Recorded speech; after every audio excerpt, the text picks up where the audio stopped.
to back. Descarado won the Caulfield Cup Brigade. American Trevian. Hello and welcome to your daily bite of racing from the 50 days of the Victorian Spring Carnival.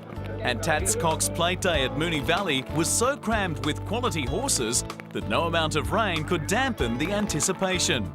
The bid by Black Caviar to go 15 from 15 in the Schweppes Stakes almost threatened to deflect attention from the $3 million Tats Cox Plate.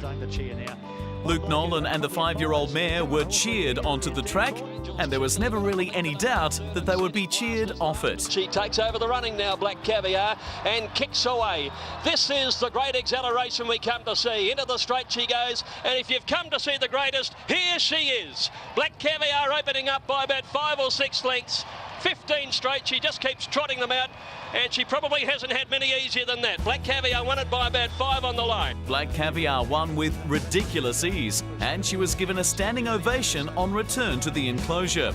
She'll race once more this spring at Flemington and then possibly go to Perth. Then in 2012, she's bound for Royal Ascot. You're always that little bit toey that, you know, things can go wrong, but Luke took no risks, and, you know, it's probably the best she's begun for a while. She's, you know, last start and this start, so she's putting that little habit behind her, being a neck behind them, and she stretched out lovely. Oh, look, it's a little bit overwhelming, you know, like, it's Cox Plate Day, and I don't know, she could nearly be the star of the show, you know.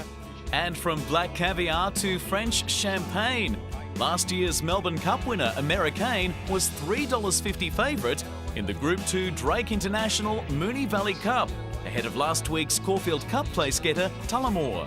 French jockey Gerald Mosse had jetted in from Hong Kong to get a feel of the big stayer ahead of the Melbourne Cup defence. But approaching the home turn, things were looking decidedly tight. Towards the turn where Elo goes to the lead.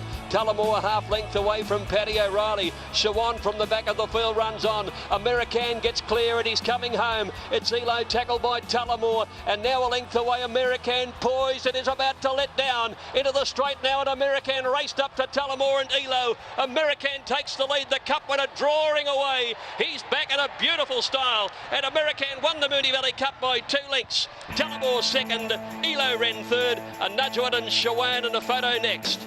Americane's win continued the feast of racing even before the Cox Plate, and Mosse was succinct in his summary of their chances in 10 days' time. But it looks like he really enjoy Australia, like me. And so to the $3 million Tats Cox Plate, with approaching storm clouds turning the valley bleak and creating some restless activity in the gates. Oh, now one's gone through the front of the gates here, and it's Jimmy Shue. But while the race beat the storm, it would leave punters with looks of thunder.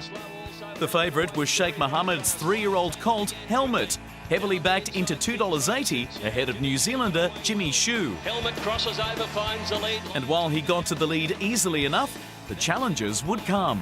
Street and Glass Harmonium at the 600 metres now, and Lion Tamer, and he goes up and he puts pressure on Helmet, and they go together from Jimmy Shue third. King's Rose waiting on a run. Around them now Efficient, Rekindled Interest putting in his run, and they're followed by Pinker getting up on the fence, and then Plain God. Around the turn, Lion Tamer gone. Jimmy Shue's raced up to Helmet.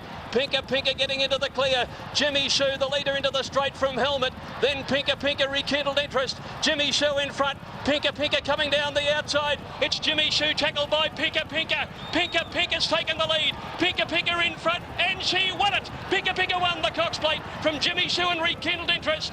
Close up is Secret Admirer, who got home, followed by Wall Street, King's Rose. Helmet weakened in the run home, followed by Efficient, and then Sincero, Playing God. The upset result saw Pinker at $26 give trainer Greg Urell the biggest win of his career. It's hard to absorb at the moment. It's really got to me. It's a great experience. And for Craig Williams, it completed a sensational week, winning the Caulfield Cup, Geelong Cup, and now the Cox Plate, with a charmed run from near the rear. Pinker at least had some compensation for the beaten Darley Brigade. Helmet may have failed, but the winner is by Darley Stallion Reset. We'll see you tomorrow. Gates are back.